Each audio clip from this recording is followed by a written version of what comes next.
All right, so this is, in actuality, a fairly complicated process, and I'm going to give you the easy way to understand what is in actuality a fairly complex process, okay?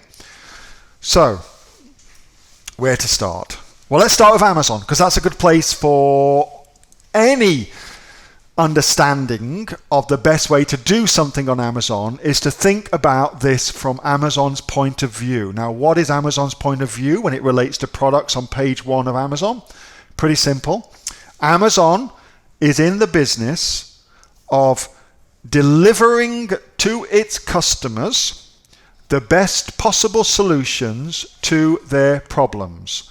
So, how does it do that? Well, for any given search term, something that we want to search for on Amazon, fluffy toys, for instance. So that's a search term. For any given search term, what Amazon tries to do behind the scenes is to maximize its return on investment. So it tries to make as much money as possible for every single person that types something into Amazon, okay? Because it knows if it is doing that in such a way that the customer is being given what they want and they're being able to buy the things that they're looking for, not only will Amazon make a lot of money, but their customers will be very, very happy too. So we start from that. We start from the premise that what Amazon's ultimately trying to do is maximize the return on investment for any given search term. How the hell does it do that? Well, let's just do the search. So I've typed in a fairly open, generic search term, fluffy toys, because as a searcher, I could actually be looking for fluffy toys for my dog, fluffy toys for my kids, fluffy toys for my nephew's birthday, fluffy toys to stick on my head and walk around Coles in. It could be anything that I'm searching for, okay? But I haven't made that clear to Amazon. And so what Amazon has to do is it has to present me with various different options for me to choose from. So maybe I'm into hedgehogs. Maybe I'm into elephants. Maybe I'm into chickens. Adorable chicken, said nobody ever. Maybe I'm into dog toys. Maybe I'm into big giant teddy bears. All right, so now what Amazon is doing is it's presenting me with a diverse range of products to see what I may be interested in because I've done a shit job of searching for my product, okay?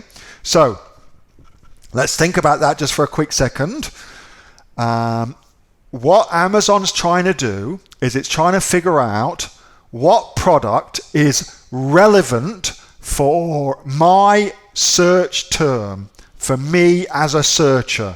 Because what's relevant for me may be different to what's relevant for you, all right? So it's got to present me with a very, very broad thing. So first lesson with SEO is going after big search terms like that, fluffy toys, is an expensive job for you to do. So if you want to be seen on page 1 of Amazon for a search term, you're better off going for a narrow search term, which gives you a much better opportunity to be incredibly relevant for that search term. And by doing that, you are more likely to make sales. And of course, that's what Amazon wants. So let's just try being a little bit narrower. Fluffy toys for dogs. Here we go. And now, all of the fluffy toys are now dog-related searches.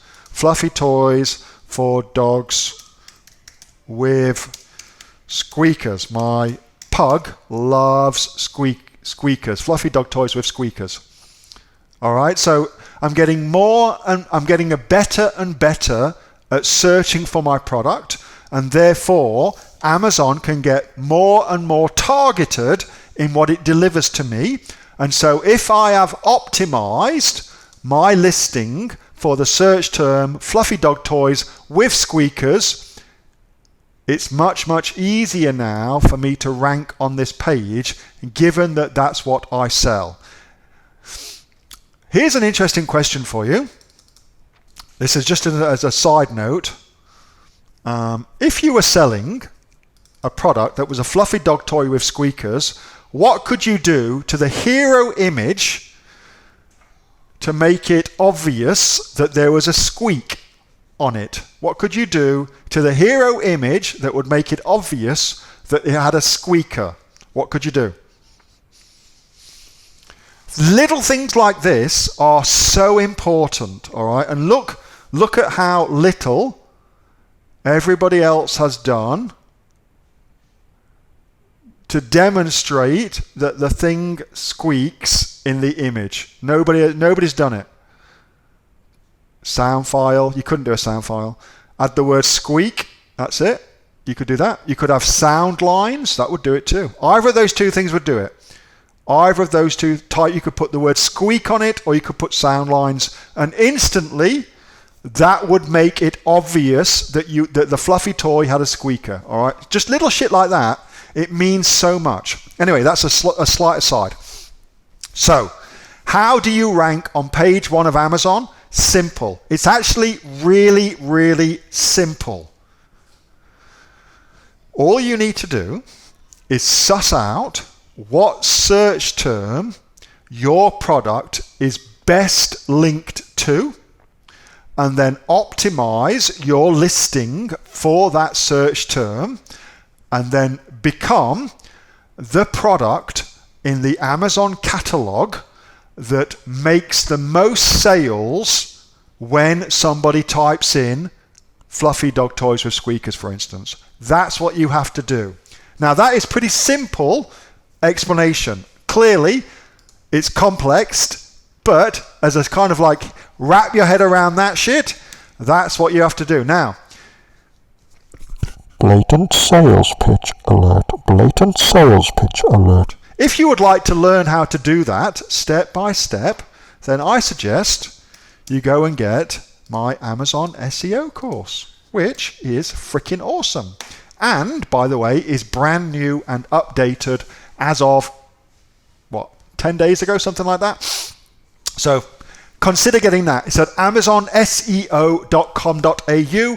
That is everything I know about ranking products on page 1, position 1 of Amazon, and it's a friggin' awesome course. Just happens to be, by the way, the course that I get the most positive feedback about. People email me all the time about that. Hey, thanks so much for watching that video, and I hope that you got some massive value from it. Before you go, do you live in Australia? If you do, this is for you. Would you like to learn how to sell things on Amazon here in Australia? Would you like to know what sells really, really well and what sells for the maximum amount of profit? Would you like to know where you can source those products from, whether that be in China or here in Australia, and how to source them so you pay bottom dollar and get maximum value for what you're doing? If you do, please subscribe to my channel and like this video, and you'll learn that and much more. It's the exact same information that people like Jeff from New South Wales have used to make $45,000 a month on Amazon, that Sue, who's from the sunny coast, has used to purchase herself a brand spankly BMW every single year as a result of her e-commerce business, and the lovely Kate from Bowral in New South Wales has used to make $32,000 a year on, a month, not a year, a month on Amazon, and indeed Anthony, who makes $15,000 a month on Amazon, selling, as he puts it, odds and sods. If you'd like to learn the exact same information that they use to maximize their profits for their Amazon businesses, subscribe to this video, like my channel, post below if you want me to teach you something. Okay, I'm out of here. Speak to you soon. Bye. Subscribe. Do it now.